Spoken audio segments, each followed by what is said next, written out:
My name is Mary Larson, and we are here today with Larry Fisher. Welcome back to OSU for your 50-year class reunion. I know you're still fairly local. You're down in Norman, but were there some special reasons you decided to come back for this particular reunion? I come back to them almost all of them. Mm-hmm. I've had season tickets for 30 years, so it's another year. But I've been looking forward to this, and maybe an old friend will show up. Maybe I'll see somebody. I'm always amazed at what a big impact being at somewhere only 4 years had on my life. And being at OSU 4 years certainly did that. So, what are some of the things you're most looking forward to seeing or doing while you're back? Doing the walk around tonight with my son. If he drives up from Norman, he may come and we'll do the walk around. And then tomorrow's ball game, of course. I always enjoy the games. Mm-hmm. I like to go through the Union, hang out there, go out on the patio, listen to the clock, listen to the chimes, and just look around, see places I recall. Have you been through the Union? Oh yes, incredible remodeling. Looks great. It's very popular now, full of students. I was over there at lunch. Mm-hmm. And enjoy that very much. Well, before we talk about OSU, can you tell me a little bit about where you grew up and some of the details of your early life? I grew up in Sand Springs, Oklahoma, which is west of Tulsa, about 12 miles. And I actually grew up west of there, a couple of miles, a little neighborhood, a community. It was on Willow Street, but I didn't know the name of the street. It was called OOHRP Creek because there's a creek runs through the valley. And I tell people, me and my friends were free-range kids. We went out in the morning and just us and the dogs and ran wild. Don't go down on the Arkansas River. Don't go across the bridge to the north. We had about 1.5 miles valley, hills on both sides, and we just had a grand time being Huck Finn and Tom Sawyer. So it was a real childhood. We did have a few animals, horses and dogs and cats and cows, and did have a garden every now and then. So I did the usual stuff, but we weren't farmers. My dad worked in a factory. Okay. So. Was there a particular factory? The textile mill there was called Commander Mills. Mm-hmm. My family moved to Sand Springs to work in that factory in the 1920s. And I worked in it when I was in high school, summertime, and in college, the first 2 summers. In college, I worked at Commander Mills. And it was an experience. And everybody should have to work in a factory sometime in their life, or do 8 hours of repetitive task. Your hands learn to work without your brain, and you daydream. And it was so loud I could sing and nobody could hear me. So I'd sing anything I wanted, anytime I wanted. It was just very loud, very humid, because we were using thread. So there was no air conditioning, and it was summertime, so it was a free sauna. And but that's where I grew up, Sand Springs, OOHRP Creek west of there. Sounds like you had a real gang to hang around. I did. I had a bunch of pals. Just and we started off riding wagons and then bikes, and then eventually worked our way up to cars. And there weren't many girls. It was half a dozen guys and a couple of sisters, but they were too smart to hang out with us. They knew better. And we fished and didn't do much hunting, a little bit, but mainly went down on the creek and just played. It was a total freedom. I think it helped me tremendously just because I was turned loose. My mother would tell me, you can either get out of this house or you can start washing windows. So I was gone. That was incentive to get out of the house. Yeah, because she wanted me out of the way so she could do her cleaning and do her stuff, have the house to herself. Sometimes I had to take my little brother. That was a bit of a chore. How much younger was he? He was 5 years younger, but he had a group of pals, so we'd get them together and then kind of let them do their thing. I now know, I didn't know then, but the mothers had a phone network. So we just thought we were running free, but I now know every hour or two my mother would call someone else. Mrs. Stockton or Mrs. Stern, say, the boys down there? Say, yeah, they're out in the backyard, or so I'm going up on the hill. So they kept an eye on us indirectly with a party line phone. Mm-hmm. Long before the internet was invented, they had their own network. Facebook before Facebook existed. Do you remember, I've talked to some folks who lived around, I think it was the Sand Springs area, where they talked about some encampments down on the river. Were those there when you were growing up? Oh, no, there were people I now know lived on the river, but I didn't know it at the time. I wasn't looking for encampments or homes or anything. I was looking for open area and wilderness. I now know, I mean, you learn these at class reunions. One of our classmates, who I'm so thrilled for because her and her husband travel the world. I mean, they've been everywhere. But she grew up living on one of the little rural streets there in Sand Springs, and her family literally lived in a teepee with a dirt floor. She was Indian, and they grew up living in a teepee. And I had no clue at the time. She was just another quiet girl in class. But it was thrilling at the last class reunion to talk to her and her husband, because they had literally traveled the world. I'm going, Sarah, you've come a long way, to get to see everything, and having been so isolated there, living like that. So don't remember. I heard on the radio recently, one of my Sand Springs guys you all interviewed recently, Monty Box, talking about when his dad brought him to his first football game. And my first recollection of Stillwater is a football game. My dad brought me over here for a homecoming, 1947, 1948. Did your folks go to college? No, I had brothers over here. Okay. I had a brother living in Vet Village, came out of World War II, lived in Vet Village, and we would come over and bring him groceries, him and his wife, and then they had a baby, and we'd come over, bring him groceries, and visit with them, go to the football game. So you'd seen the campus before you Many got times. I had another brother, by the time I was 14, he was in school here in the early 50s. And I came over and spent a weekend with him at the fraternity house when I was in the 9th grade. And that was probably the single best weekend of my life up to that point. I thought I had died and gone to heaven. High school was a waste of time. I was just waiting to go to OSU because I spent the weekend with a bunch of fraternity guys, and it was mind-boggling. Hey, they didn't do anything. They were just semi-grown. And I was being treated like one of them. It was a lot of fun. So you had two older brothers. Two older brothers went here. How much older were they? Well, I've actually got four. One was Okay. 15 years older, 13 years older, 11 years older, 7 years older. Okay. Then there's a little gap in me. And then the younger brother's 5 years younger. So there were 6 of us sons all together. Okay. No girls? No girls. Every last one of us are going to be named Susan, after my mother's mother. And her first granddaughter was named Susan. So she finally got her Susan. We finally got it in there. That's right. Not directly. So I get a sense of why you wanted to come to OSU. Do you want to talk a little bit about the decision-making process for that? Senior year, I had, for some reason or other, I had developed a very fond affection for Michigan State. Part of it was the Spartan thing, the whole reading about the Spartans, learning about them, tough. I didn't realize how mean they were, but they were a very disciplined group of people, and I liked that. And I actually had in my hands one time an application to Michigan State. And I thought long and hard about sending it in. But decided ultimately, because of the expense, to go to OSU. And it was only 60 miles away, but it was another universe compared to my hometown. It was, as most people from small towns learn when you go to college, it is just another world. And I had been over here enough visiting the brothers that I was familiar with it. And I knew a little bit of what it was going to be like. So I was doing everything in high school to prepare myself to go to college. And I think I was brainwashed again by my parents. So I never knew there was a choice. I think the older brothers had choices. Part of that was the war, and part of it was Korea, where one went to that. But for me, it was you go to high school, you go to college, you get a job, you get married, you have kids, you die, and push through life. So it was okay with me. I was just waiting to get out of high school to go to college, and OSU was the place I'd been. Is that where did you get interested in chemistry in high school, or was Yes. that something that? About the 6th grade, I told my mother I was going to be a chemist. Don't know why, it just came to me. So they got me a little chemistry set. You couldn't sell that thing now. Everything in it is illegal now, because it was magnesium, and there was sodium, and there was calcium, just everything we blew up stuff and burned stuff and blinded ourselves with bright light burning. One of those little chemistry sets that you used to get and mix stuff together and see what boiled at the top of the test tube.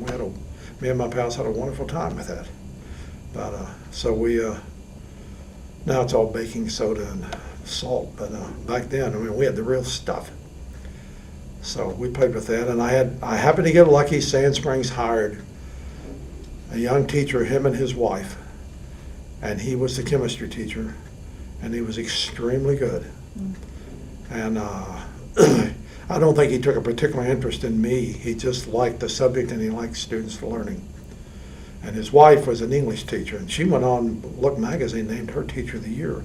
A few years later, she was written up by them. But so Dr. Trout got me interested, and Verdine Trout. And then he went on to work at UCO.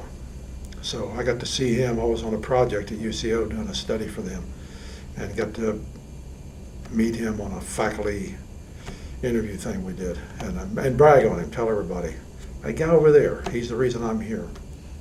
So did you plan on majoring in chemistry oh when yeah, you got to OSU? Well, it's an interesting time in American history. 1957, this fall, I think that's when Sputnik happened. And the next day at school, I mean, the Russians put a satellite in orbit, and the next day, I was grabbed by teachers in the hall. 2, 3 of them at different times grabbed me, said, "You've got to become an engineer. You could do it. You got the talent, and we need engineers, and we need them bad. You got to become an engineer." So I was shoved by my teachers, as were a bunch of my classmates, to engineering, whatever that was. And so I came over here majoring in engineering originally, but not knowing that that's really what I wanted, because I still didn't know what it was, really. We didn't have a class on it in high school. So for a year and a half, I took everything else, the humanities and the social studies and the basic English and all that. And then second semester of my sophomore year, I took an engineering course, civil engineering course. And I dropped it after about 2 weeks. I thought, if this is engineering, I don't want it. So I switched over to chemistry, which I've told people since it's great. It's inorganic cooking is all it is.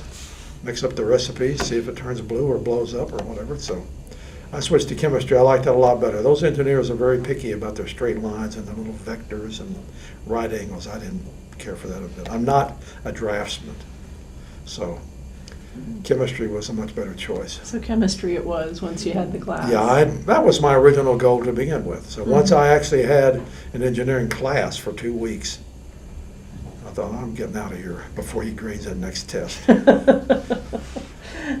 Now, were there faculty members either in the chemistry department or in other areas that were really influential as far as you're concerned? I wish I could remember names better. There was amazingly enough, there was an elderly gentleman who taught scientific German. We had to learn to read at a basic level scientific German, and I don't remember his name. Our classroom was, of all places, as I recall it, the fire protection building up on the 2nd or 3rd floor. And he was a delightful old man, and I liked that class. And it's about the only time, it was my last semester, the only time I remember after a semester going by and thanking a professor for making a class that I thought was going to be terrible, interesting, and how much I'd enjoyed it. And he looked at my grades. He said, "Well, let me look at how you did it." He said, "Well, I can see where you got that. With this last week." I said, "Well, I didn't come to talk to you about changing my grade. I just want to thank you." He said, "Well, I can see where you got that." I said, "Well, let's make it an A." So I talked my way into an A instead of a B, but that wasn't my intent. I really liked him. Then there was an elderly professor over at the chemistry department named Dr. Woods, as I recall, who taught analytical chemistry. And he was also delightful, just a pleasant, aging faculty member who had this little brown book in his back pocket. You would do an experiment and you had to get 2 answers, and the answers had to be very close together, like 35.1, 35.2. And he would take out this dog-eared little brown book, open it up, thumb through the pages and look and say, "Oh, you're a little low there. Why don't you run that experiment again?"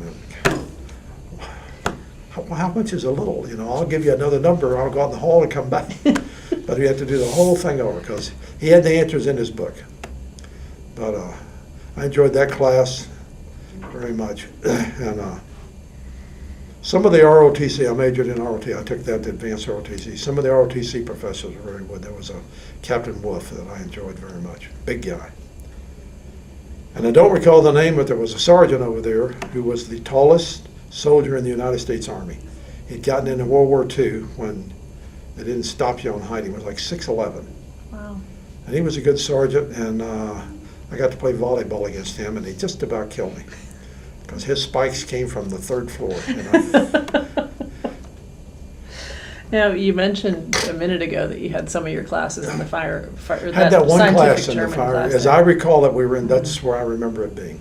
Where were some of your other classes? I mean, do you remember? Oh, the early particular- years, they were in the classroom building, Mhm. most of them. I didn't take business courses, so I went to business school. And then the chemistry physics building was brand new. So junior, senior year, took an awful lot of classes in that building.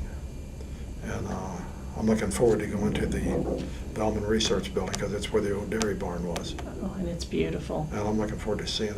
Mhm. But chemistry physics was new, and that was fun, being in the new labs, new stuff. We took the physics building, it used to be what they called it, I don't know what it's called now, across the street in the Union to the east, Okay. right across the street. We took some classes in there. And where the journalism building is now, over there by the Union, there were some chem labs in there. I remember blowing something up in there with sulfuric acid. I had on a lab apron, but the next time my wife washed that long sleeve shirt, the sleeves were full of holes because it was covered in sulfuric acid. Ate it up. So, Well, thank heavens for protective gear. well, we wore the glasses and we wore the apron and kept us alive. Mhm. I'm just thinking you must have some real stories to I have tell some about real- some of those labs. I made a list. I didn't print it out. I forgot to bring it, but I made a list of all kinds of things that happened to me, both in class and as a campus person and in a fraternity and Mhm. the sports world and all that stuff. So Well, speaking of buildings, did you study it all in the library? when you were yes, there? yes, Would have been fairly new then, still. it was fairly new, and yes, I came here regularly. In fact, it's funny how you go through a college career like that, and most of the stuff is just faded memories clouded up in your brain. But every now and then, some little thing pops out. And I remember an instant here in this building, on the ground floor in one of the study rooms, I was reading a chemistry book, reference document book they'd given us to look at. And I read a chapter, and it explained why some things are magnetic and some are not. And it hit me just like a light. It kind of going, well, of course. Now I understand. That's why those are magnetic and why these aren't. And it was a simple thing about number of electrons in the outer ring. If they had an odd number, they were magnetic. If they didn't, they weren't. Like aluminum isn't, iron is. And if you even or odd, it was yeah, they attracted each other. That makes all the sense in the world, but I just hadn't thought of it. Right, it's not So- something that, yeah. So I had that moment. I hope I was right. But I had that moment here in this building.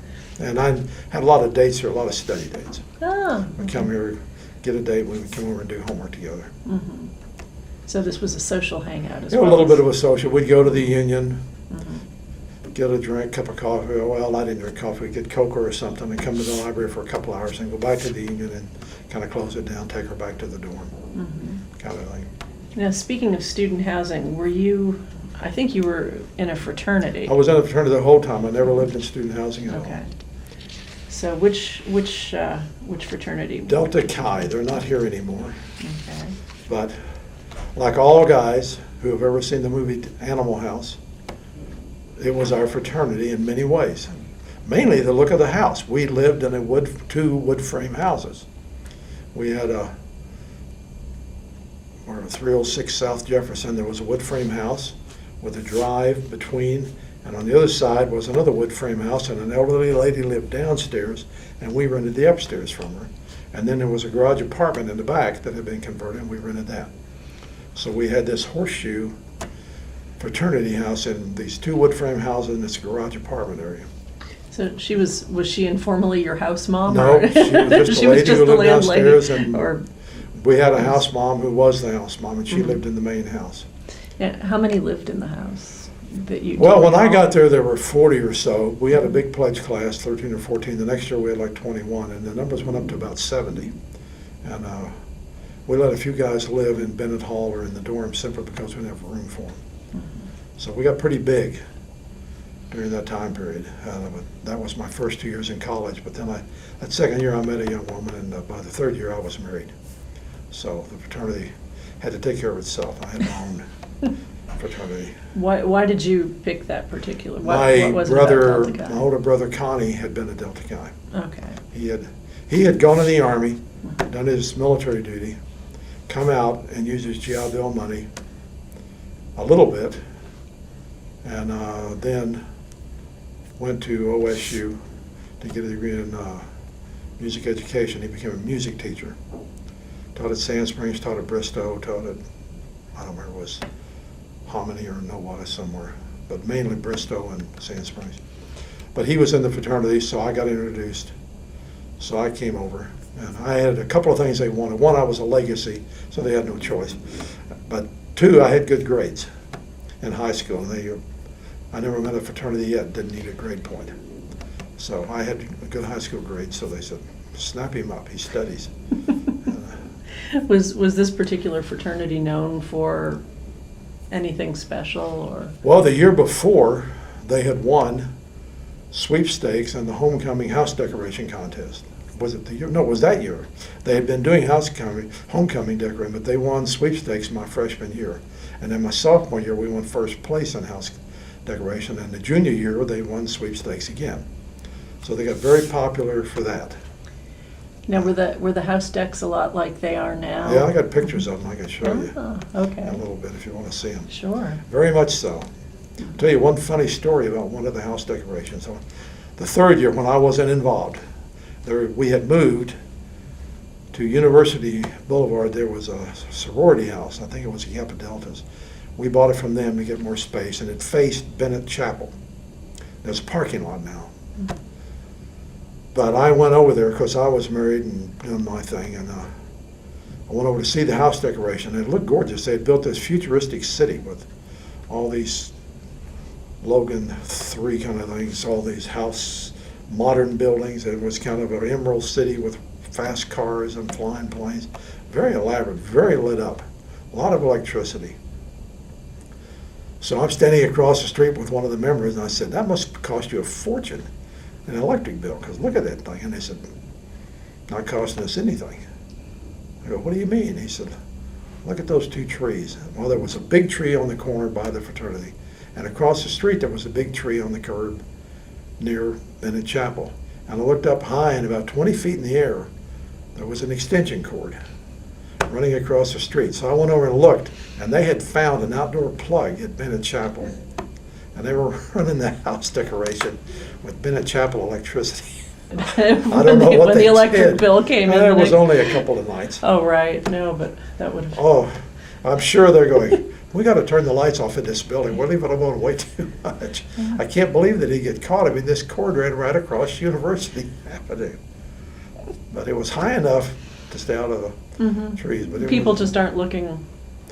We had a genius electrician in the fraternity that did all the decorations on electricity.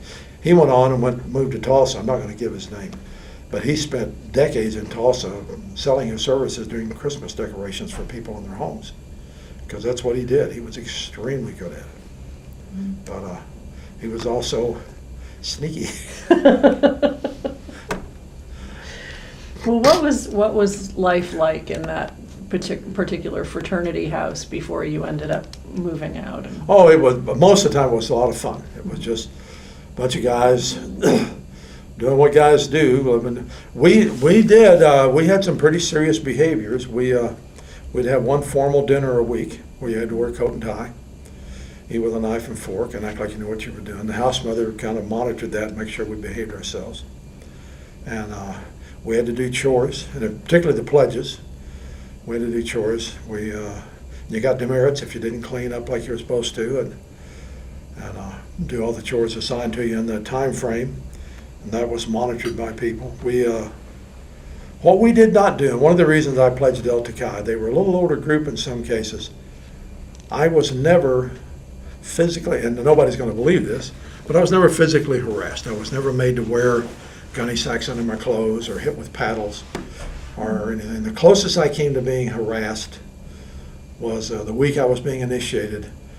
They made me and a couple other guys give water speech. And you had to give a speech on the Nile River and never mention the word water, and in any form. And after we'd stall out on that, and every time you did, you had to drink a glass of water. So at some point, I finally told them, well, they said, okay, you're running out of steam on the story. Just start saying the alphabet. And when invariably someone say, can I start at the back? And they say, sure. So they'd say Z, and they go, that's it, Z or Z. Drink a glass of water. So I finally had to tell them, guys, I can feel the water. Yeah. I'm not drinking any more water. The next one's going to be in my throat. So they let me go. But I was not harassed in the sense that you typically hear about hazing or any of that stuff. I was not forced to drink. I don't drink, never drink. And it's one of the reasons I joined them. They told me it won't be a problem. You don't want to drink, don't drink. You don't want to smoke, don't smoke. Do you think it was because it was largely, that it was a slightly older group? I think when my brother was there, he had been in the military, been out, and it was some older guys. I had later met some of them working over the years. And they were mature, they weren't going to be badgered, they had their military behind them, and they just weren't going to put up with it. And so we had Pledge Week, the week we went through initiation. We did have Education Week, and we had to learn stuff. We had to learn about the fraternities, had to remember all of the national presidents, had to walk around the campus, were shown things, and had to be able to identify them later, taking a tour of the campus. What's the name of that building? What about this building? What's this over here? Some of them quirky little things, but it was kind of fun. We didn't get a lot of sleep. We had to clean the house, paint a lot of rooms. I went to sleep sitting on a ladder, painting a wall. Woke up. That's impressive. Well, it was all part of the process of kind of wearing us down for the initiation ceremony. But at no time did anybody touch me, hit me, harass me, and all of that. So I had a good time with them, and we all treated each other pretty much as adults. And did you have curfews in the fraternity house? We probably did, but I don't remember that being an issue. I know the girls did in the dorms, so once they went home, we kind of went home, anywhere else to go. Wasn't like, there were probably guys who went places, but I didn't go. I didn't have a car. I didn't drink, so it wasn't anywhere I was going to go. Now, you talked a little bit about the house decks for homecoming. Were there other things that your fraternity did for homecoming? We had a number of special dances. We had a sleepwalker's ball where everybody wore pajamas, which is as close as we came to a toga party. We had a Valentine's dance where one of the guys had to dress up as Cupid, wear a diaper, and fake shooting rubber arrows at people. And we had the white carnation formal, which was very formal. You wore the most formal thing you get your hands on. The girls wore their formal dress. And we did it usually in the Union in one of the ballrooms there. So we'd have some very formal social events like that. There was a thing called a pledge sneak where the pledges one weekend would run off, steal the dinner, run off, go to Tulsa or somewhere, and leave the members to fend for themselves for a change. We got to do that once a semester. Pledges got to do that once a semester. And it was a bonding thing, get them close together. Are you still in touch with any of the folks? A little bit, not much. We did have a 30-year reunion over there, or maybe 35, and I came back and saw a number of guys and enjoyed it very much. But the fraternity doesn't exist anymore. It's not on this campus any longer. For a lot of reasons. I don't know what those old houses wore out. We built a lodge house with an apartment. And they tried that model, having the lodge house for meetings and all, but the apartments could be rented either members or independent students. And they did that for a number of years. And but I don't know what happened. They ran out of steam. Fraternities in general had a problem in the 80s and 90s on campuses. And so they don't. And they've tried to start it again a couple of times. Same thing happened to the OU chapter. They had a chapter down there. It died off too. So. Now, you mentioned you got married. Yes, I did. While you were in college. Yes. Did you meet your wife at one of these events or? Indirectly. Class? It's to me, it's a very interesting story. To most people, it's probably just boring. But somewhere out there, there's a woman, a young girl at the time, who punched a button. And because she punched a button, I met my wife. She didn't know she did it. I never met her. Don't have any idea who she was. It was like a Wednesday night, first week of school. And my house mother, Miss Clayton, asked me she said, I need a favor. I said, there's a young girl I know her parents, and she's a student, a freshman, and she's over in Murray Hall. And her parents wanted to come visit with me and say hello and tell me how she's doing. And I want to meet her, so if she needs anything, she has an adult she can call. So I just need an escort. Would you go over and get her and bring her over here? You don't have to date her. I'm not looking for you to entertain her. Just walk her over here. I'll meet with her an hour, and then you can walk her back. I said, okay. So I go over there, and at that time, you didn't go up on the second, third floors. You went to the lobby, and there was a little counter, and you told them room 312, and they punched a buzzer. And if room 312 got that acknowledgement, they punched their buzzer, and the light came on, and you knew, okay, they know I'm here. So I went in room 312, and they punched the button, and the button answered. So I went in to sit down and wait. Well, when I went in there was a young lady sitting on a couch. And she was blonde. I was expecting a blonde, but she was already downstairs. And I'm going, well, she was on the third floor. She hadn't had time to get down. All I had to do is turn right and take 2 steps. Mm-hmm. So I sat down here, she sat over here, and for the next 45 minutes, she and I watched people come and go. And the people would come in and go there, and no, nothing. Finally, it's just me and her. So I asked her, I said, are you such and so? She goes, yes. Are you Larry? How'd you beat me downstairs? She said, oh, my roommate answered the buzz. I came down early. Okay. So she and I go over. She meets the houseman. And while they're meeting, I walk in the dining room at the fraternity house, and there's a dozen people there. And they've come over from the Baptist Student Center. Some of my fraternity brothers and some girls that were walking on from their hometown. And I noticed this one, and I really thought she was cute, you know. I really liked her. And we visited a few minutes, and then they left. They weren't there 10 minutes. And then 30 minutes later, this girl comes out, and I took her back to the dorm. I never saw her again. But I remembered that girl that had come over. So I asked the guy who was with her. I said, are you dating her? He said, no, we just met. I said, I don't know her. So I called her up. And we went out, and started dating, and she became my wife. We got married the next year. But the big important person in this story is the roommate of the girl I was waiting with, who saw the buzzer come on and punched the button. If she hadn't done that, or if I had known this was the girl, we would have gone 45 minutes earlier, and I would have completely missed. Those BSU students have probably never seen my wife. So you never know. You punch a button, you cross the street, you stop when somebody goes in front of you, you never know what impact it can have. Mm-hmm. And that girl has no idea she made a 52-year marriage.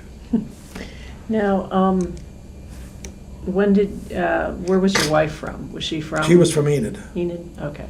Her dad was city manager at Enid, Gerald Wilkins. Her name is Carol. And they sent her to OSU to get her away from a boyfriend she had in high school who went to OU. Because they didn't particularly care for him. And she agreed to that. She was beginning to have her doubts about him too. So she said, I'll try it a year. And if I don't like it, I can switch. And they said, fair enough. And this was your sophomore year? This was my sophomore year that I met her, yes. Okay. Her freshman year. That's a wonderful story. Yeah. So once you got married the next year, probably over the summer? No, we got married in September, right at the start of the semester, or very early in the semester. And that would have been your junior year? Yeah, we got to, my grades weren't all that great my second semester sophomore year. And my mother had a conversation with me, and I told her, I'll see what I can do, but I knew what the problem was. I'm spending too much time with her. So we saw each other off and on during the summer. And somewhere in there, she was in a car wreck. She was a pastor in a car wreck and was very fortunate to not be killed. And that really got my attention, that I could have lost her. So late that summer, about the time school was starting, and she was going to come back to school, and I was going to get, I thought, I don't think I can be successful running around seeing you all the time. So why don't we just get married? Because that's what we're going to do sometime. Why don't we do it? So we got married. And what did your parents think? Oh, my mother was cataclysmically upset, you know. She said, it's going to seem like you've been married all your life. And I'm going, is that bad? Is there something wrong with that I'm missing? And I said, you want me to stay in school? You better let me get married, because I'm not doing all that well studying on my own. At least it'll take me out of circulation. It'll pin me down. I'll be in one spot. Mm-hmm. And that worked. That worked fine. Mm-hmm. I could focus on school, and we could focus on being together. So that year we got married. A year later we had a baby. And the next May, 62, we graduated. So were you in married student housing No. after that? Or? No, there was no such thing to my knowledge. Okay. It's interesting to me, every place I lived in Stillwater has been torn down. We lived in a quadruplex, an old house converted into 4 apartments down on South Hester, 603 South Hester. And she was kind of the dorm mother of the house. Bunch of independent guys living in the other apartments, and her and me. So she became their mother confessor. They asked her opinion, they cried on her shoulder when their girlfriends broke up with them. And she came and supplied with cookies, that kind of thing. And then the next year we had the baby, we moved to 714 North Hester in a duplex. And lived there all semester, all year, and until we graduated. But all those, the North Hester is part of the Athletic Village Complex. The South Hester is a doctor's office. The University Street, former Kappa Delta House, is a parking lot. And there's new apartments over on Jefferson. So I walk around and look and remember.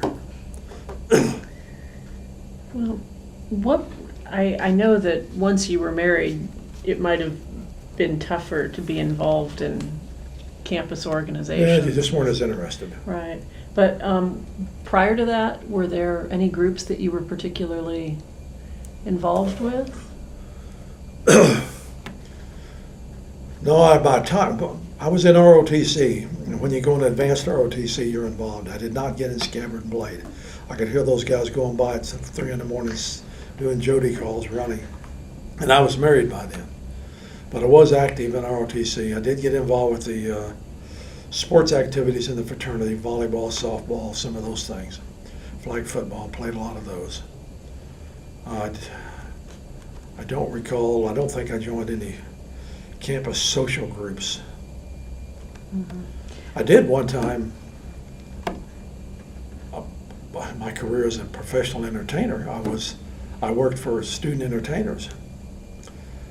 It was my first semester, freshman year, last week of school. On a Wednesday night, I get a call from the guy who managed them.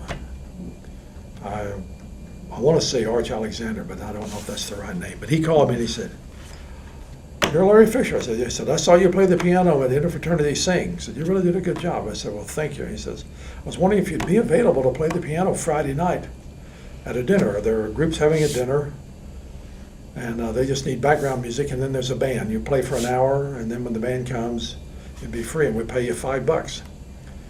Most people went home on Friday. Friday was the end of the semester, but I was in no hurry to go home at all. I enjoyed college. I enjoyed being there. I said, "Sure." So I went out to one of these meeting places, played the piano for an hour. This band comes in. One of my high school buddies was playing the bass in the band. He and I visited. When they were ready, I quit, took my music, and went back to the fraternity, and I went home Saturday. A couple weeks later, I got a check in the mail for $5, and they never called me again. And I now know I was the last piano player in town. Everybody else was gone home. If I didn't do it, they weren't going to find anybody. So, oh well. I had a career as a musician, at least for a little while. There you go. That's more than some people That's can say. right. Well, what did you and your wife do did you have a social group of other married students, or? We had some friends. She had a roommate that she'd gone to high school with, junior high and high school. And we introduced her to one of my fraternity brothers, and they started dating. So they would come over and we'd play cards. And they later got married, and they're still married. They live in Bartlesville, Robert and Beth Haynes. And we had those guys in that first house. We had those guys who would come around for various and sundry things. We went home pretty regularly. My folks gave me an old car my dad had. They bought a new car. And we'd either go to Sand Springs one weekend or we'd go to Enid. So we'd be here a weekend, then we'd go home one place and be here a weekend and go home the other. So we spent the 2 years, because we knew when I graduated I was going to be going into the Army, and we were going to be long gone somewhere. So we spent a lot of time going home on the weekends, seeing family, particularly after we had the baby. Mm-hmm. Both sets of grandparents wanted to see the baby. So, little boy, little girl. Little girl, Lisa. She later went to OSU. All my kids went to OSU in one form or another. So, yeah, little girl. And we, let's see, we went to there used to be a dime movie downtown. When we lived on South Jefferson, we'd walk to the movie. And go to see, I remember seeing, what was the big Cecily DeMille? I just went blank. About Moses. Oh, the Ten Commandments. Yeah, the Ten Commandments. Saw the Ten Commandments for a dime, or 20 cents. And that was a long one. That had a big intermission. We got our money's worth on that one. We'd walk downtown. It wasn't that far. We walked everywhere, basically. Later, my wife got a job. Oh, cute story there. My oldest brother, when he was in school here on the GI Bill after World War II, his wife got a job at Cat's department store. This would be like 1947, 1948, at Christmas, learning to make bows for Christmas packages and wrapping packages. Well, in whenever it was, 60, that Christmas, after we got married, my wife got the same job at Cat's department store. Probably paid the same amount 10 years or 12 years later. But she really learned to make bows really well and got very good at it. So to this day, she still makes these beautiful bows for Christmas packages for family members. I was going to say she's the most popular person in the Yeah. family come She Christmas actually, time. your Christmas package from her actually comes wrapped with a bow on it, not in a sack with some paper shoved on top of it. So, but she learned. I thought it was intriguing that my sister-in-law and my wife both had the same job 12 years apart Mm-hmm. at Cat's. Cat's is also long gone. Although the building is still. The building is there. Have you been in since they've renovated Nah. it?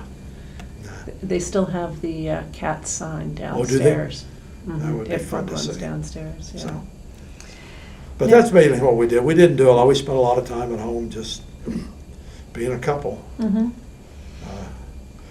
She discovered a game at a TGNY called Yahtzee. Never heard of it, never seen it, but we started playing Yahtzee, and we played it so much we ran out of score pads. So she wrote the company about how do I get more score pads? And they sent her a bunch of free ones, and later on we saw them for sale in stores. We don't know whether she triggered that or just a million people writing them.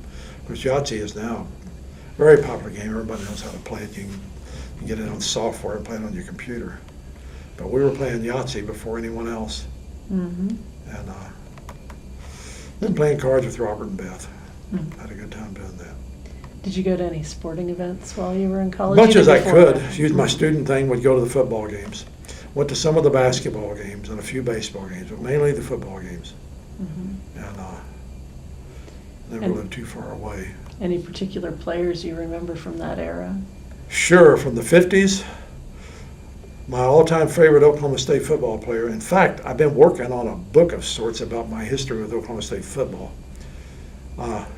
My all-time favorite was a guy back in the early 50s or late 40s named Joe Bob O'Neill, because he had the name of three of my brothers, Joe, Bob, and Neil. I never saw him. I don't know if he even ever played when I was here, but I remember that.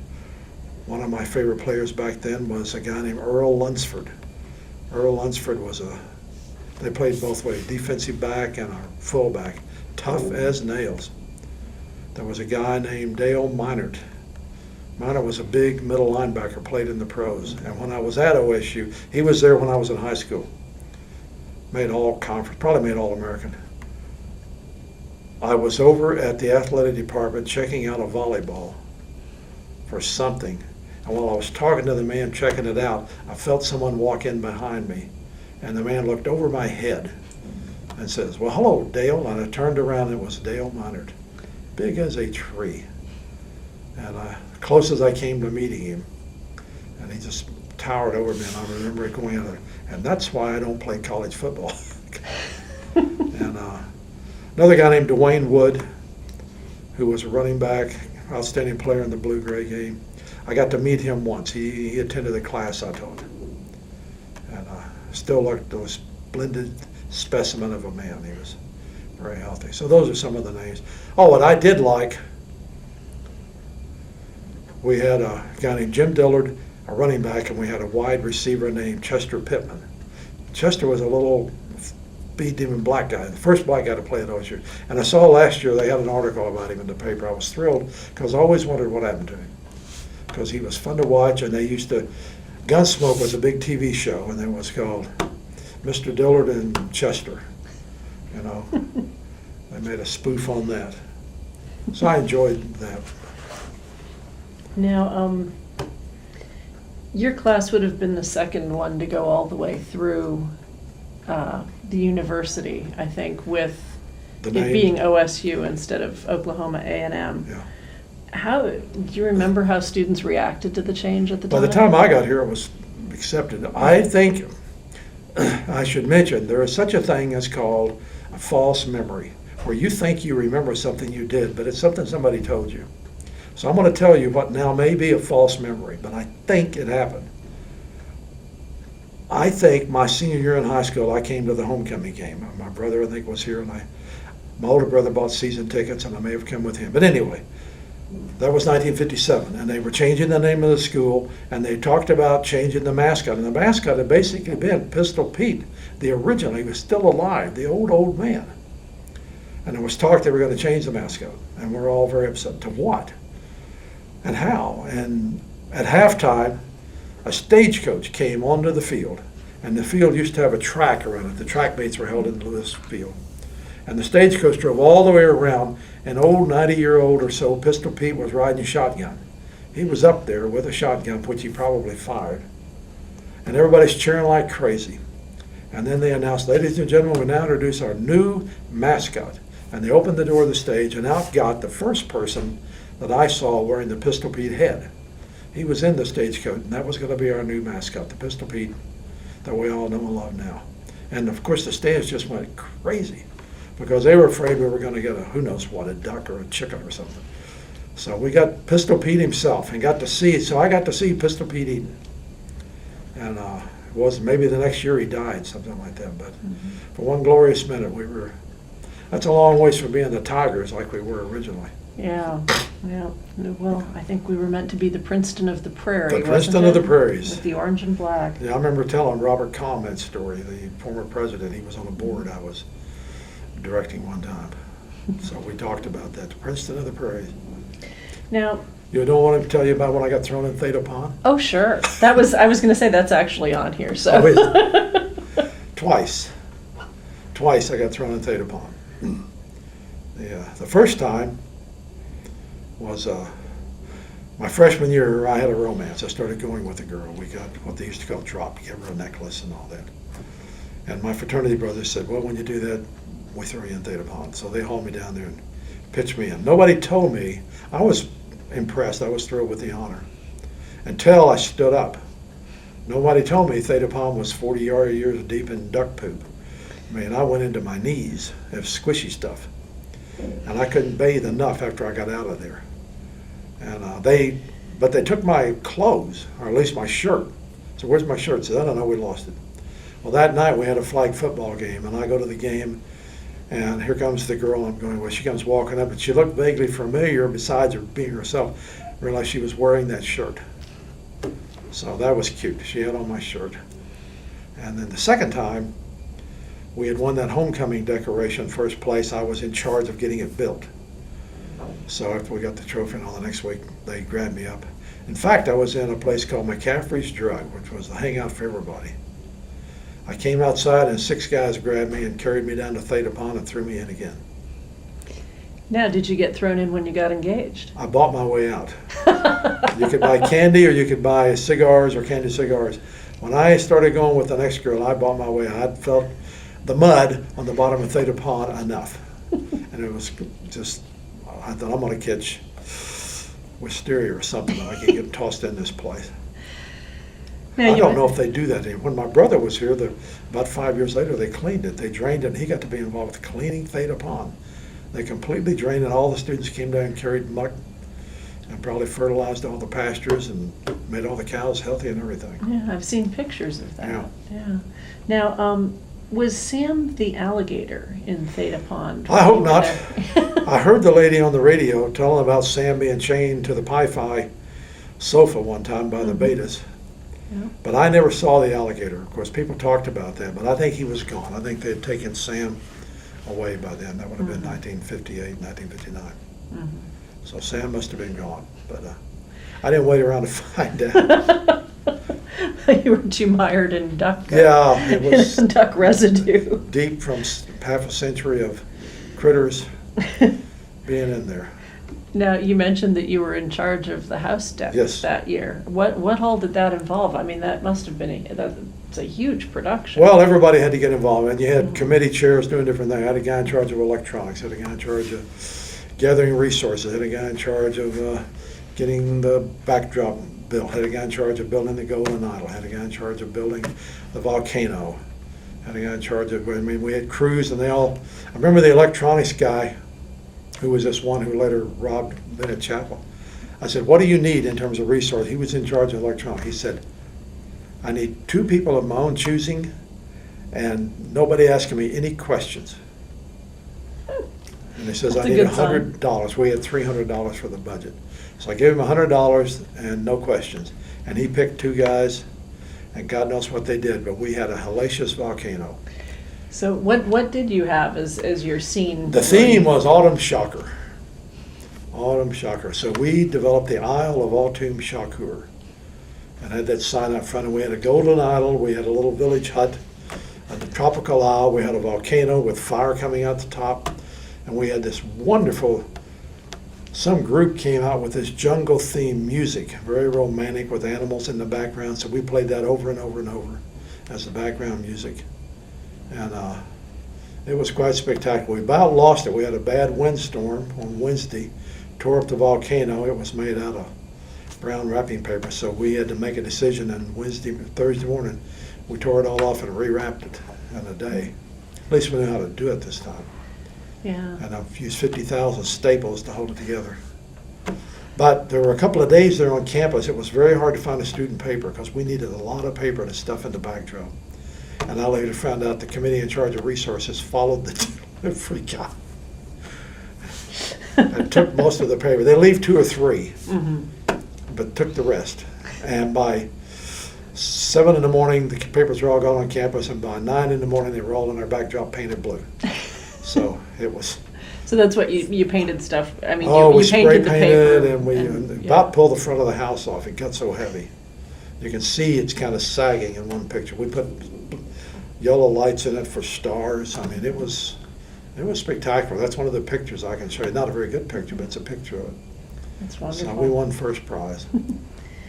Now, were there any changes that you remember happening while you were attending OSU? I remember hearing that student housing was a little tight around 1960. It probably was. 162. They were talking about building new dorms up north. I wasn't too involved in that. Of course, the new chemistry physics building was a big deal to me.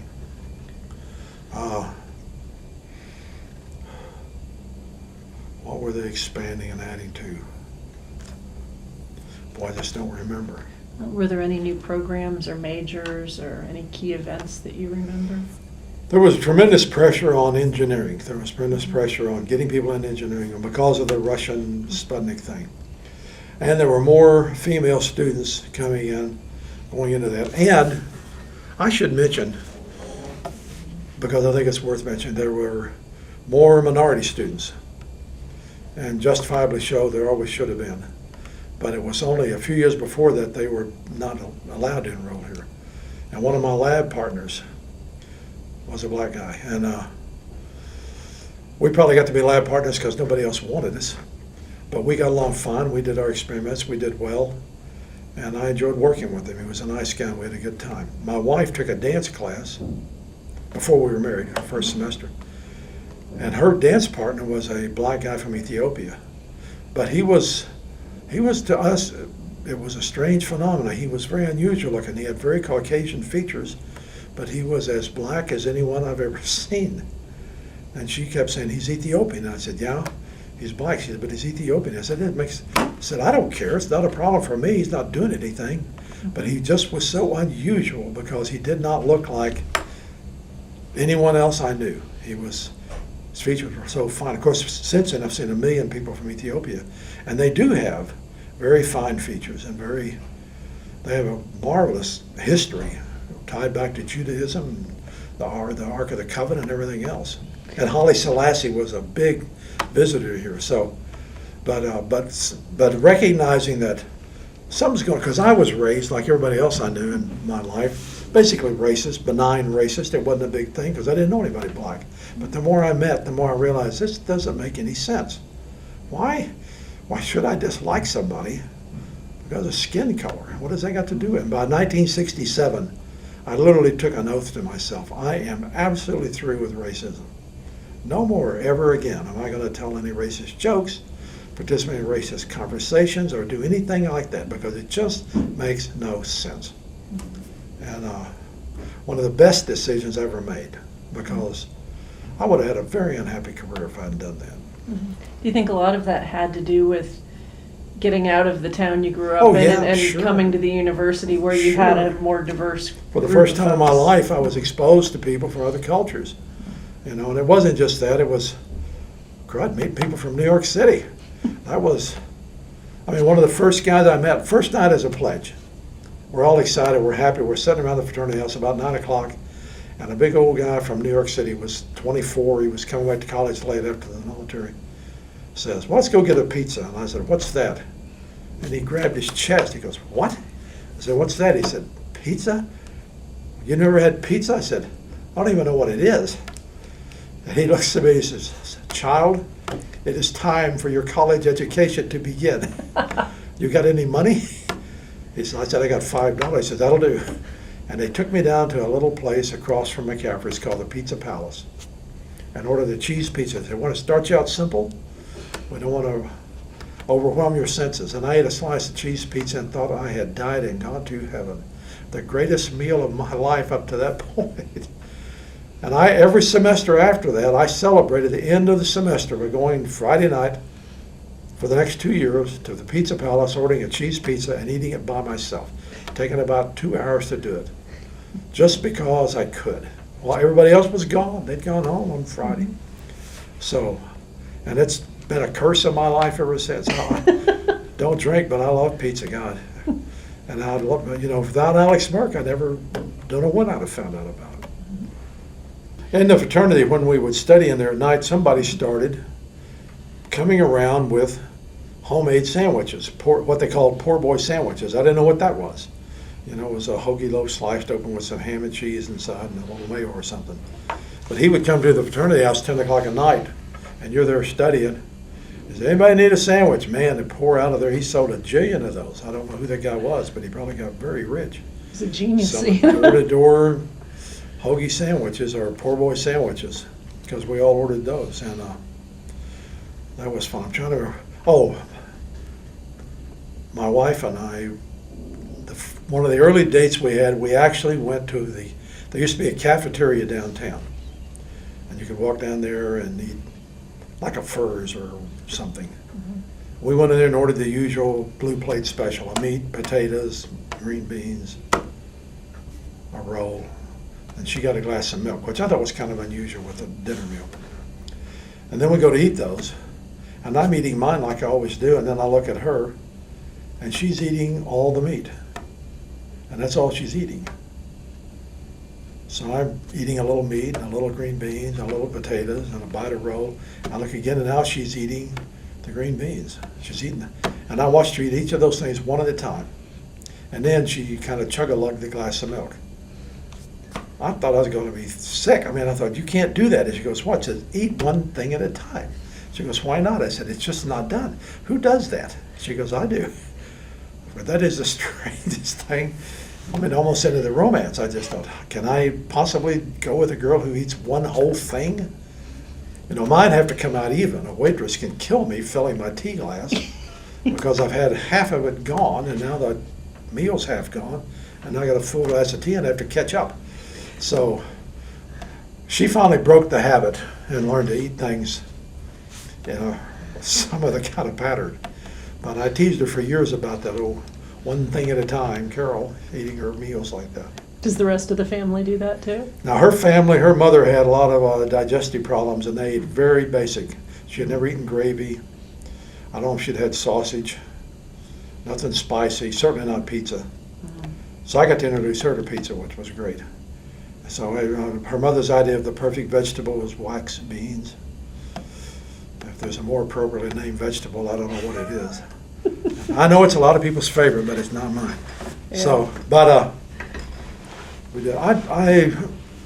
There were a couple of not happy things I'd like to mention that happened while I was in college. I thought were, again, those little moments where something happens and it just catches you so off guard that you can never ever forget it. My freshman year, I was walking in front of the classroom building right there north of the Union on the south side. And there were two young guys talking by the south entrance west steps. And one, I remember it so well, one was standing on a step and one was standing on the ground. And one standing on the ground had on a cowboy hat and cowboy boots. He was obviously an ag major. And as I passed them, I heard him say, "Yeah, well, the doctor told me I got TB. And I'm going to have to drop out of school." And I go on by, but it so stunned me.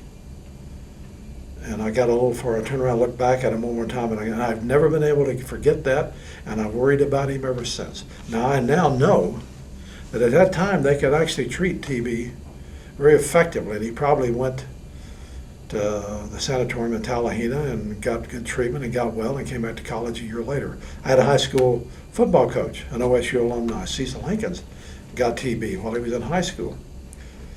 And we gave him a going away present and all the teachers cried. We bought him a little TV because he's got to go down to the sanatorium. And we all, kiss him goodbye. He's dead, he's gone. Well, a year later he's back, he's cured. And I'm going, I want the TV back. If I'd known you're going to get well, I wouldn't have donated it. I didn't want you back as a coach. He was tough. But he came back totally cured. But I worried about that young guy this whole time because to hear him say that, and then in the duplex, the couple next door, when we had a baby and were very excited, and Lisa was about 6 months old, and they had a miscarriage, and broke her heart, and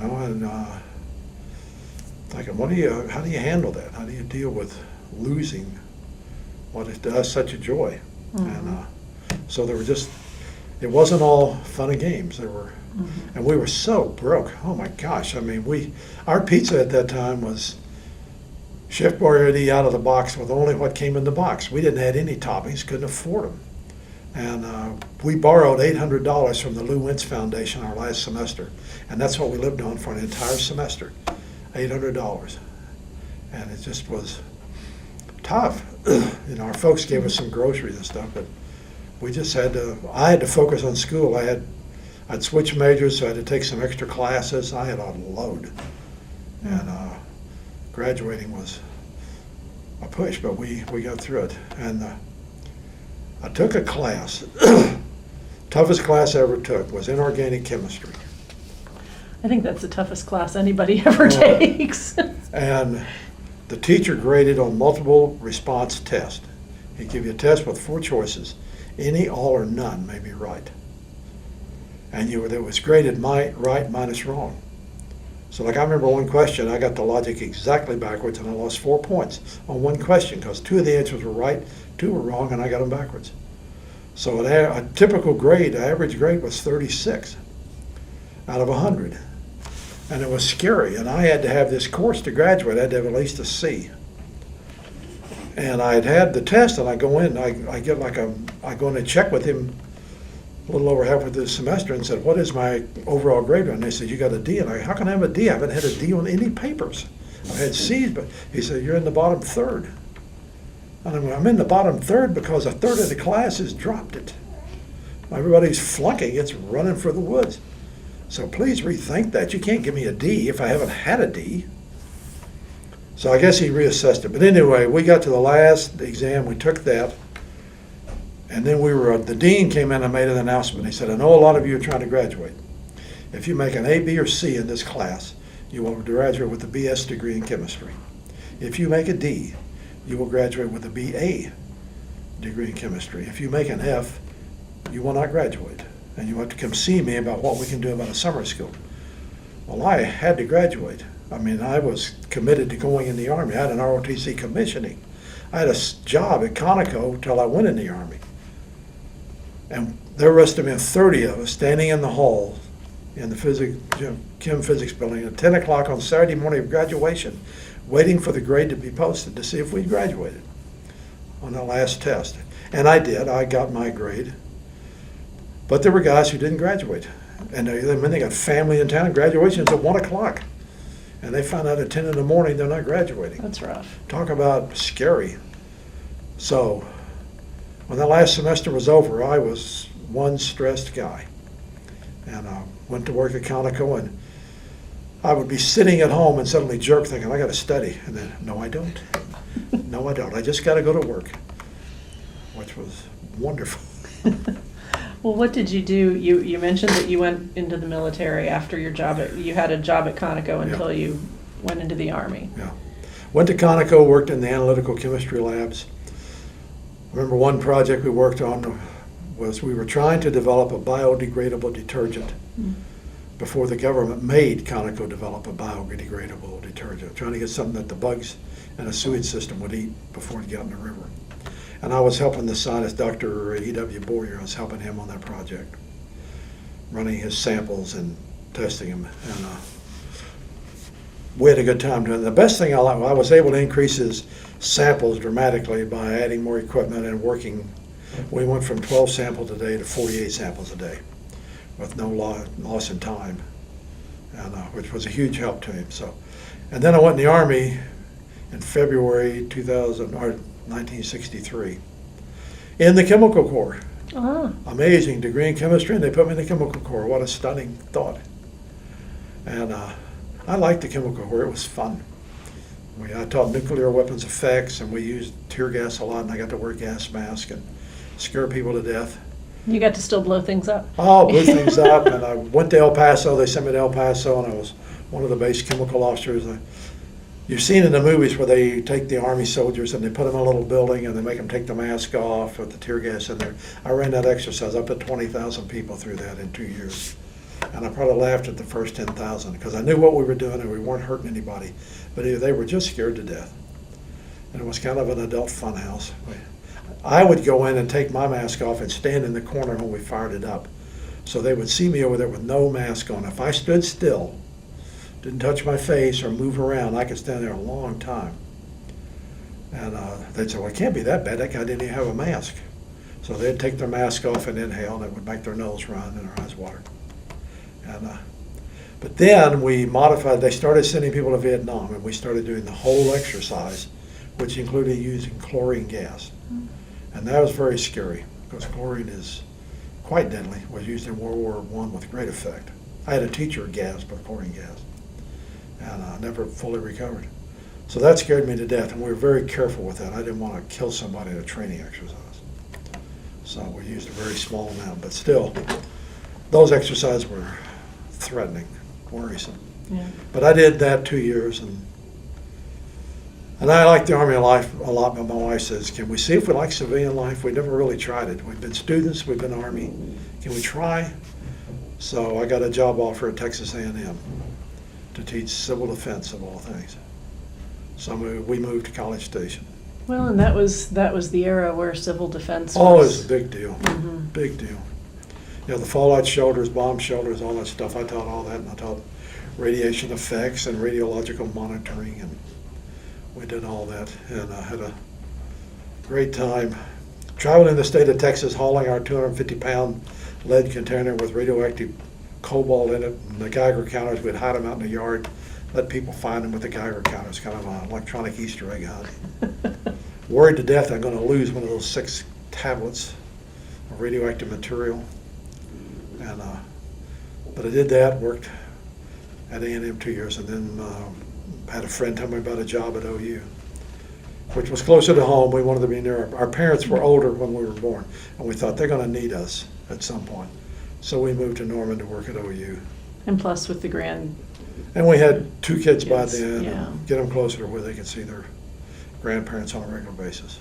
So you were with the Army for 2 years? Army 2 years, and then stayed in the reserve another 8 or 9. Okay. So I was in the Texas National Guard a couple of years while I was at A&M, and then I was in the Oklahoma National Guard another 6 or 7 years with the 45th Infantry Division and the 45th Brigade. I was a chemical officer. Okay. and then left in, I don't know, 72, 73, something like that. My final discharge says it was 1976, so whatever I did lasted till 1976. So what did you do? You stayed at Texas A&M, you came up to OU, and Worked 2 years on a contract doing training for the War on Poverty. Used to train neighborhood workers and those kind of things, traveling southeast Texas and, well, Texas and Louisiana, Arkansas. Some Oklahoma, some in New Mexico. We had a big area we took care of. Then did a couple more years doing training for supervisor in the Postal Service. Well, you got a contract training Postal Service supervisors, and then I was director of a security guard training program for the Postal Service.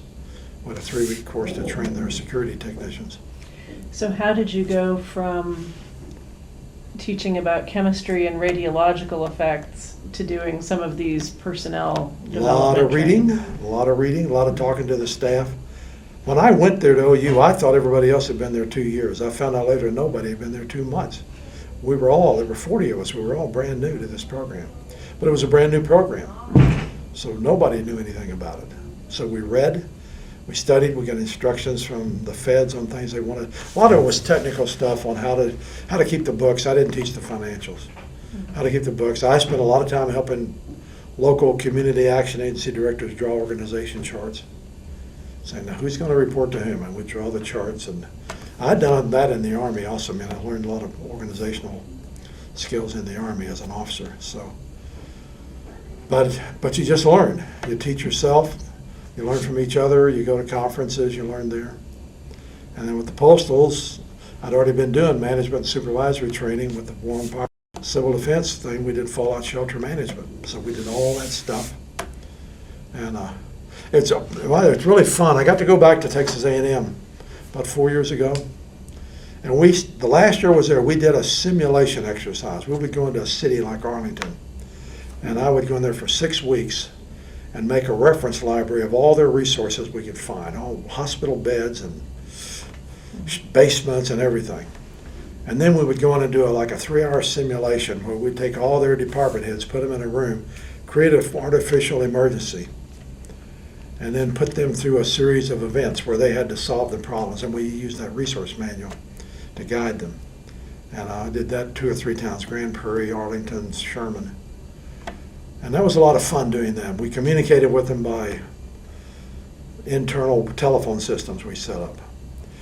When I went back to Texas A&M 4 or 5 years ago, they now have a built-in simulation center where they do all that. It's all computerized. It is so fancy.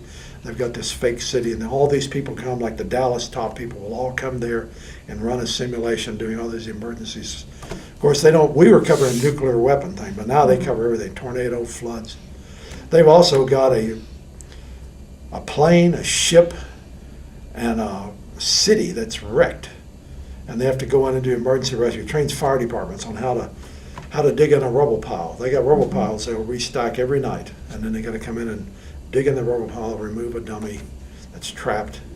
But going back and seeing all that, thinking, gosh, that is so far from where we were. And we were the beginning. It was really neat to know I was there at the start, and it has evolved into this. Mm-hmm. So. That's impressive. So you continue to do personnel development? Personnel development, management training, supervisory training. Mm-hmm. Finally did that out of the College of Business at OU for a few years, and then a couple of years freelancing doing it, and then got an offer from a job with the state of Oklahoma to do it on a statewide basis. Mm-hmm. And so I went up and I took that job and did that for 18 years.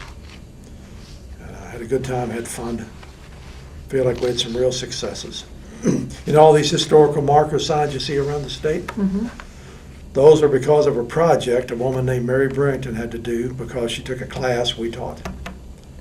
They had to do a project, and her boss, she went to him and says, as I would quote her, told her boss, I have to do this stupid project. He said, well, these historical markers in the state are a mess. So do an inventory. We need to take them down, the road hazards. So she inventoried them all and went to him and said, here's the inventory. It's a shame we got to take them down. It's really interesting stuff. He says, you got to do any more stupid projects? She said, yeah. He says, do a plan for upgrading it. And 2 years later, they had been upgraded.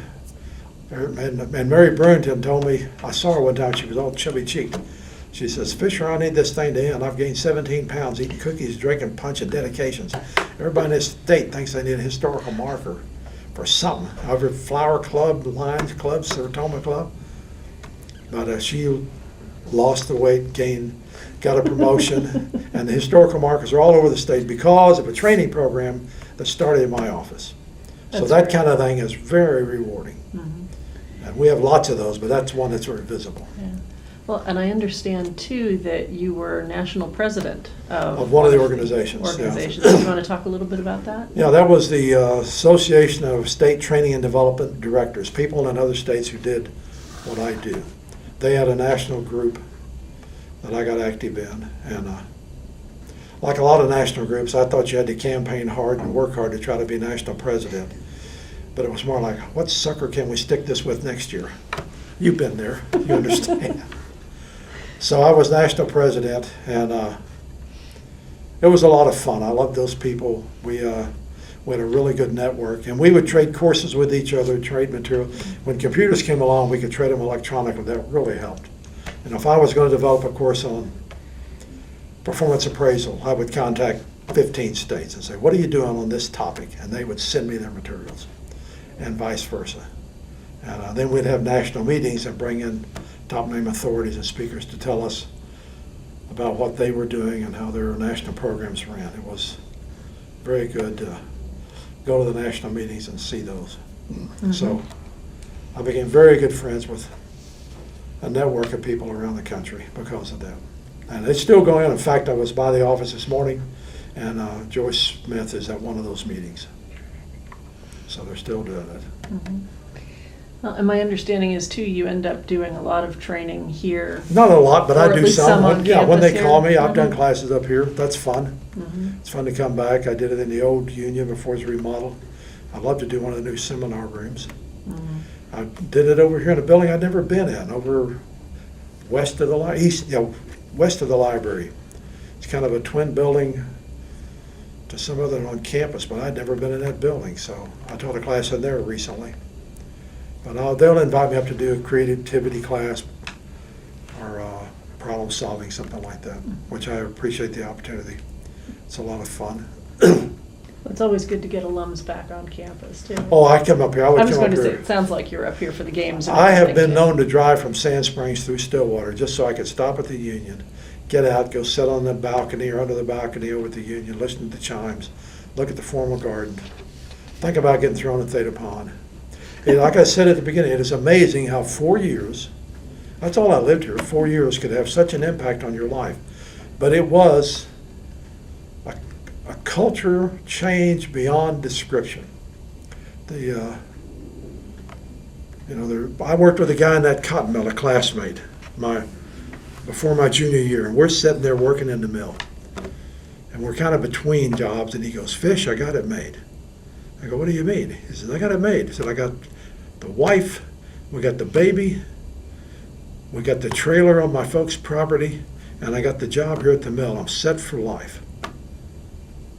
And I told him, I said, you do understand this mill won't be here in 10 years. He goes, what do you mean? I said, this whole industry is going to Brazil or somewhere. This industry dying. They're not replacing these machines. They're not going to fix them. They're just barely making money now. It'll be gone. He said, no, the mill will be here forever. And I was off 6 years. I went back 4 years later. I came home on a bus from an Army event. They were going to take me to Tulsa and drop me. I realized we're going through Sand Springs, so I had them stop and let me off at the mill, and I went over and called my dad at the guard shack and asked the guard, who I knew, if I could tour the building because it was empty. Nobody was there. It was shut down. And I went in and went back there where he and I had been. There was nothing eerier than a closed down factory. So noisy, so much life, and just quiet.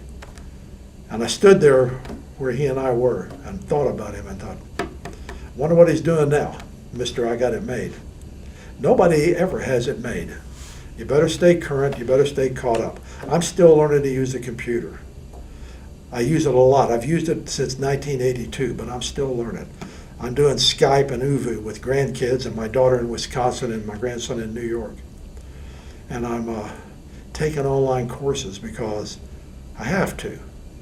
Otherwise, I will become as out of date as a dodo bird. So I'm still learning, still going, still trying. And OSU's the cause of that. It's the heart of it. This is where I developed a love for it. Yeah. Well, you mentioned what a big impact 4 years has. What do you think? I mean, and with coming back so frequently, what do you think it is about Oklahoma that engenders that kind of loyalty in students and alumni? Oklahoma is a big state geographically, 250 miles north to south, 400 miles across, and a panhandle, it's another 150 miles. And it is a diverse state in terms of geography. I mean, it is as rare and as wide and as empty out west as it is overgrown down in the southeast. I mean, we got alligators in one end and dinosaur remains in the other. You go down to Lawton and you got those Air Force bases down there in the military. You go up in northeastern Oklahoma and you got a whole nother thing up there going into Missouri with tourism and fishing in Grand Lake. And it is just a very diverse state. Plus, when Oklahoma was getting started, the people who came here were very motivated. I mean, I've been reading about some of them, and to get in a covered wagon. My grandmother came here in a covered wagon, pulled by oxen, just took forever, and moved down to Davis and tried to make it down there. My grandfather helped build the elementary school at Davis, and back in 1903. But the courage of them, the insane courage to do that. I mean, people died of diphtheria. My grandmother had diphtheria in the last 20 years of her life. She had to beat doctors off who wanted to remove her spleen. And she said, "You're not touching my spleen. That's what a spleen looks like when you've had diphtheria. I'm just not dead. I still got the spleen. Leave me alone." But it's incredible. And the diversity, we were a socialist state. Most people don't know that. We had a huge socialist population in the 30s. We had a big candidate for president who did very well in this state. And the creation of our Constitution, the hodgepodge that it is, we had two famous people touring the state giving lectures in every county. Although they never met up with each other, they toured everywhere telling people about do this, do that. It's got an incredible history. And all that just leads to a desire to know. Now, they don't all want to go to college. They don't all want to be professors. But you don't meet many Oklahomans who don't want to know about what they want to know, whether it's duck hunting or carving or hunting or fishing or whatever. You know, you don't meet a lot who are just flat dummies. They want to learn what they want to learn. And they'll learn it where they can. And if they can't learn it one place, I mean, you see them, drive out here in the ruralest area you can find and go along there and you will see a satellite dish because they want to watch the History Channel, or something, DIY. They want to learn how to do something or get on the internet. You can find them. They're all out there. If they're not on Facebook, they're on something else taking classes. But they want to learn the thing they want to learn. And so they're a very independent bunch. And they're very different. Those southeastern Oklahomas, I don't even know if they know what the word far means. They got so many trees, they can't see far. Everything. But in western Oklahoma, it's all you can see, which is very mind expanding to get out there. Anyway. It's just a very extremely diverse state. And then throw in a wonderful weather where you don't know what it's going to be an hour from now. That can be incredible. So it's a fascinating place to live. I'm glad the rest of the country hasn't discovered it. Keeps the riffraff out. Yeah, I don't need 12 million people living here. 3.7 million is more than enough. Luckily, they're in pockets. Yeah. So they're easily avoided. Easily, you can get away from them pretty quick. Now, just looking back from the time that you were here at the university, how do you think the campus and the university as a whole have changed over the last 50 years? Well, I think the diversity of student population, we always had international students. Mm-hmm. OSU was big on international students from the get-go. Mm-hmm. I met people from all kinds of countries. But the diversity within the state, more the People have asked me over the years, teaching classes for adults, what's changed the most? And I said, well, the number one change is one you probably wouldn't think of. It's smoking in the classroom. Everybody used to smoke all the time. 80% of the population smoked, and now nobody does in the class. Said second would be women in the room. And that's been a huge benefit for everybody concerned. Obviously for the women, the knowledge and experience they're gaining, and obviously for the men. Really out they have something to contribute, and it's human to human. Forget the gender thing. It's human to human. And you need to take that into account. And then the age diversity. Campuses are finally learning to appeal to people who have left. Whether it's the learning institutes, the come back for courses. I even brought one grandson up here to the grandparent university, which was a hoot. We had a great time. And so we're doing those kind of things, seeing all the diversity, and then the expansion of degree offerings. Mm-hmm. And I like to share one little story about how important it is that the scholarships be maintained and the funding be maintained and people do what they can. And I know everybody can't give $1 million, and we do what we can, we contribute what we can. But when I was a high school senior, there were 3 of us that had all A's, straight A's from 6th grade on.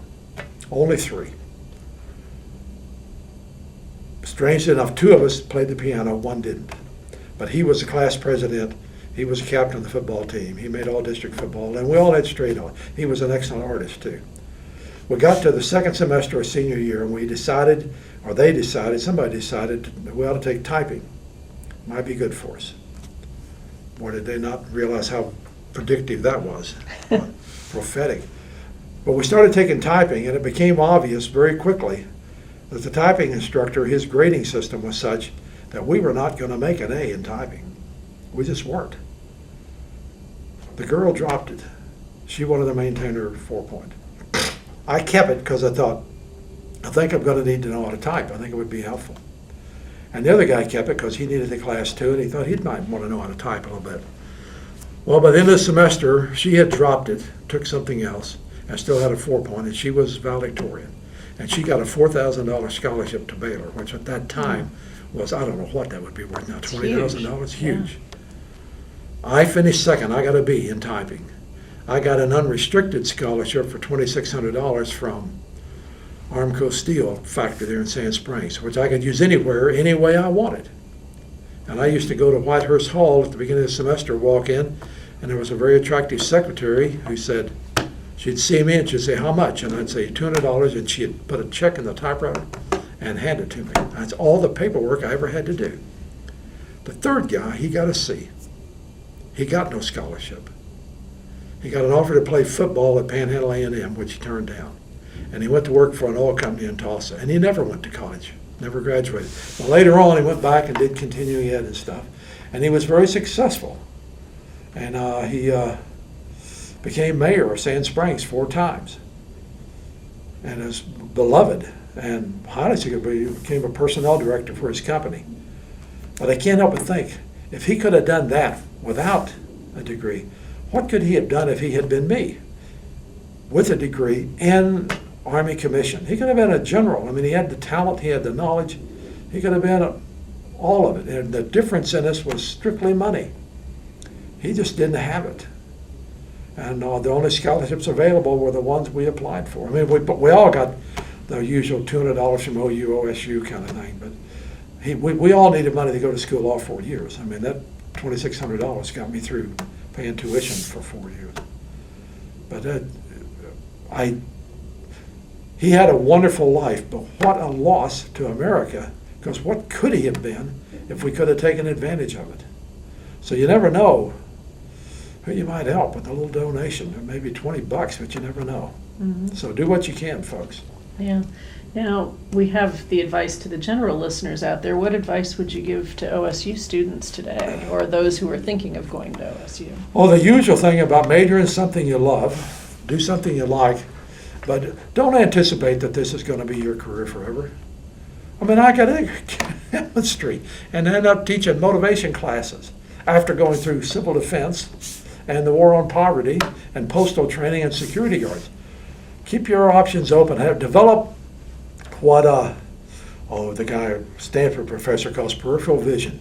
Keep your eyes open. Look around. See what's going on. You never know some of the most successful programs I ran, working for the state and working for the University of Oklahoma, were because I overheard somebody say some little thing. I heard a secretary say, "That's too bad." I go back and ask her, "What's too bad?" and find out they got 100 people want to take a class that they can't even offer. It's full. I turned it into a one-day workshop, charged $285, and we made $28,000 in one day because I heard a secretary say, "That's too bad." So keep your eyes and ears open. There's opportunity, unbelievable opportunity. It is not, they'll teach you in economics it's a world of scarcity. It is not. It is a world of abundance, but you got to keep your eyes and ears open. The banquet is spread, but nobody comes. Look around. There's chances, but use these education things to get you started. You're just getting a ticket into the game. But it's an important game, and you need that ticket. And you may have to get another one or two or three more, but if you can pursue what you love, fine. And if you are in a job you hate, quit. It's not a prison sentence. Take a risk. Find something else, or go find something else and then quit if you feel better. Yeah. But don't spend 30 years in a job you hate. Now, is there anything you'd like to add that we didn't cover, or any Probably. special memories or experiences that you wanted to share that we didn't talk about? Walking on campus, just walking on campus, being out at 9:30 at night or 10 o'clock at night on a moonlit night in the cold and hearing the chimes.